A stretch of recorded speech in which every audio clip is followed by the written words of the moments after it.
अमेरिकी president Donald Trump कुछ न कुछ ऐसा करते रहते हैं जिससे वो खबरों और धड़कनों दोनों को बढ़ाते रहें और कभी कभी तो ब्लड प्रेशर भी बढ़ा देते हैं।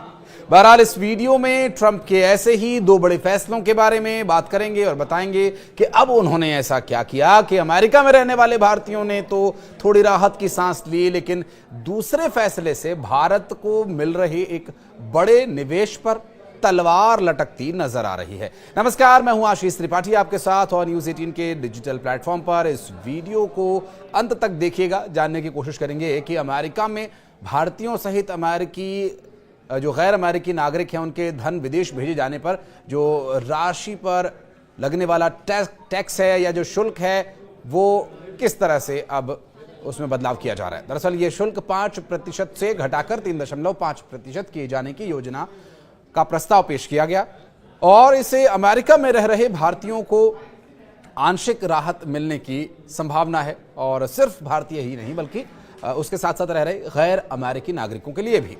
अमेरिका के प्रतिनिधि सभा ने गुरुवार को वन बिग ब्यूटीफुल बिल को संशोधित करके पारित कराया और अमेरिका के गैर भारतीय नागरिकों में H-1B, L-1 और F-1 वीजा धारक के साथ साथ ग्रीन कार्ड धारक हैं। और हालांकि इस विधेयक में शुल्क से अमेरिकी नागरिकों और नेशनल्स को छूट दी गई है।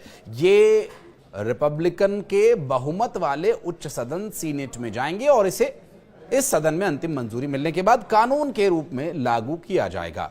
विधेयक के मूल संस्करण में आयकर, कॉर्पोरेट कर और संघीय ऋण के बड़े बदलाव शामिल थे। इस क्रम में अमेरिका से विदेश धन भेजे जाने वाले व्यक्ति पर 5% का टैक्स लगाना भी शामिल था और इससे प्रवासी समुदायों और विशेषज्ञों की चिंता बढ़ गई थी। दरअसल अमेरिका से भारत और मैक्सिको के नागरिक अपने देशों को बड़ी मात्रा में धन भेजते हैं और इसी के दौरान ये 5% जो टैक्स था भारी जेब पर नुकसान पहुंचाने के इरादे से लगाया गया था। हालांकि वो गुप्त सूत्रों के अनुसार बताया यह भी गया कि यदि यह विधेयक लागू हो जाता है तो इससे देश में आने वाली विदेशी मुद्रा पर प्रतिकूल असर पड़ेगा, क्योंकि अब यह 5 से 3.5% पर कर दिया गया। अधिकारी ने यह बताया कि अभी तक सरकार ने विधेयक का आकलन नहीं किया है। तो दूसरी तरफ डोनाल्ड ट्रंप ने शुक्रवार को कहा कि टिम कुक के साथ मेरी सहमति थी कि वो ऐसा नहीं करेंगे। उन्होंने कहा कि ये संयंत्र लगाने या बनाने के लिए भारत जा रहे हैं और डोनाल्ड ट्रंप ने कहा कि भारत जाना ठीक है, लेकिन आप टैरिफ के बिना यहां बिक्री नहीं करेंगे। अब आप समझ ही गए होंगे कि दूसरा फैसला कौन सा था। जी हां, ये वही फैसला है जिसमें डोनाल्ड ट्रंप ने कहा कि हम आईफोन के बारे में बात कर रहे हैं और अगर वे इसे अमेरिका में बेचना चाहते हैं तो मैं ये चाहता हूं कि इसे संयुक्त राष्ट्र अमेरिका में ही बनाया जाए। शुक्रवार की सुबह डोनाल्ड ट्रंप ने सोशल मीडिया पर एक पोस्ट कर कहा कि उन्हें यह उम्मीद है कि अमेरिका में बिकने वाले आईफोन या एप्पल आईफोन का निर्माण अमेरिका में ही हो, भारत या किसी और जगह पर नहीं। उन्होंने धमकी भी दी कि अगर टेक कंपनीज ने ऐसा नहीं किया तो वे उसके उत्पादों पर 25% का टैरिफ भी लगा देंगे।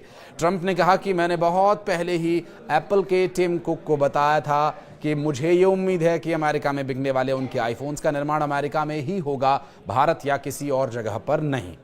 और अगर ऐसा नहीं होता है तो एप्पल को अमेरिका को कम से कम 25% का टैरिफ देना ही होगा। इस मामले में ध्यान देने वाली बात यह है कि पिछले हफ्ते ही ट्रंप ने मध्य पूर्व की अपनी यात्रा के दौरान इस मुद्दे को उठाया था और पिछले ही हफ्ते ट्रंप ने मध्य पूर्व की अपनी यात्रा के दौरान दोहा में यह कहा था कि उन्होंने एप्पल के सीईओ टिम कुक से कहा था कि वे भारत में आईफोन्स न बनाएं, इसके बजाय वे अमेरिका में अपने काम को आगे बढ़ाएं। डोनाल्ड ट्रंप ने दोहा में शीर्ष अधिकारियों को संबोधित करते हुए कहा था कि जैसा कि आप जानते हैं कि हमारे पास एप्पल है।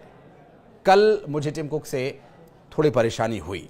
ट्रंप ने कहा कि मैंने उससे कहा कि टिम, तुम मेरे दोस्त हो, मैंने तुम्हारे साथ बहुत अच्छा काम किया, तुम 500 बिलियन अमेरिकी डॉलर लेकर यहां आ रहे हो, लेकिन अब मैं सुन रहा हूं कि तुम पूरे भारत में संयंत्र लगाने जा रहे हो।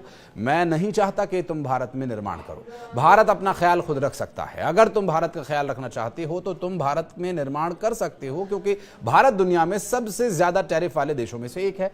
भारत में बेचना बहुत मुश्किल है। भारत में हमें एक डील की पेशकश की गई है और यहां वे मूल रूप से हमसे कोई टैरिफ नहीं वसूलने को तैयार हैं, लेकिन कुक के एक बयान से जरूर एक उम्मीद जगी है कि अमेरिका में बिकने वाले अधिकांश आईफोन्स के निर्माण का मूल भारत ही होगा।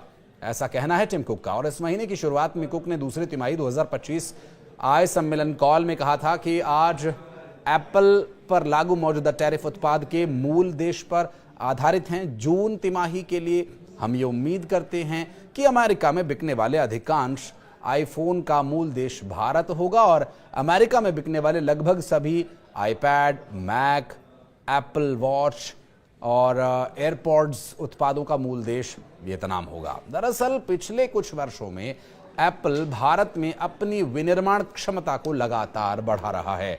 कंपनी फॉक्सकॉन और विस्ट्रॉन जैसे अनुबंध निर्माताओं के जरिए देश में आईफोन्स बनाती है और ये कोशिशें इलेक्ट्रॉनिक्स में अधिक विदेशी निवेश आकर्षित करने और आयात करने पर निर्भरता कम करने के भारत के लक्ष्य को भी साकार करती है। हालांकि ट्रंप के हालिया बयानों से इस पर संकट के बादल अब मंडराने लगे हैं। आपको बता दें कि इससे पहले एक रिपोर्ट में यह बताया गया था कि आईफोन या एप्पल अमेरिका में बिकने वाले सभी आईफोन्स का निर्माण अगले साल में भारत में ही करने की योजना है। इससे न सिर्फ मेक इन इंडिया को बढ़ावा मिलता, बल्कि वैश्विक विनिर्माण हब बनने की दिशा में भारत की और स्थिति मजबूत होती। दावा यहां तक भी किया गया कि एप्पल अमेरिका में बिकने वाले 6 करोड़ से ज्यादा आईफोन्स का उत्पादन 2026 के अंत तक पूरी तरह से भारतीय प्लांट में स्थानांतरित करना चाहती है, क्योंकि इसके पीछे बहुत सारे कारण हैं। एक तो अमेरिका में जो ट्रेड पॉलिसीज़ हैं या जो वहाँ पर उद्योग की पॉलिसीज़ हैं, उसमें वहाँ के मूल नागरिकों को प्राथमिकता दी जाती है और टिम को इस तरह से मजबूर करके डोनाल्ड ट्रंप उनसे उद्योग लगाने के लिए या उद्योग चलाने के लिए उन्हें मजबूर नहीं कर सकते हैं। इसके बारे में भी डोनाल्ड ट्रंप को सोचना होगा। हालांकि ठीक है, वो वहाँ पर सुप्रीम पावर है, लेकिन वहाँ लोकतंत्र है। इस तरह के मुद्दों पर वहाँ के लोग विचार करते हैं, विरोध भी करते हैं और बहुत ही स्वतंत्र ये राष्ट्र है। और यदि भारत में उद्योग लगाने को लेकर के टिम कुक पर किसी भी तरह का दबाव डोनाल्ड ट्रंप बनाते हैं तो उनके लिए भी समस्या आगे आने वाले समय में हो सकती है। हालांकि गवर्नमेंट की पॉलिसी को भी फॉलो करना, उस पर अमल करना वहां के उद्योगपतियों के लिए भी जरूरी है। बहरहाल एक कुछ ना कुछ बीच का रास्ता जरूर निकलेगा, लेकिन उम्मीद अभी भी यही है कि एप्पल आईफोन अपने उद्योग को भारत में लगाएगा। सिर्फ बाजार तक सीमित रख के भारत को नहीं देखेगा, बल्कि ये उद्योग भी भारत में आएगा। और यदि उद्योग भारत में आता है तो निश्चित रूप से भारत की इकोनॉमी बूम करेगी, सिर्फ बाजार नहीं।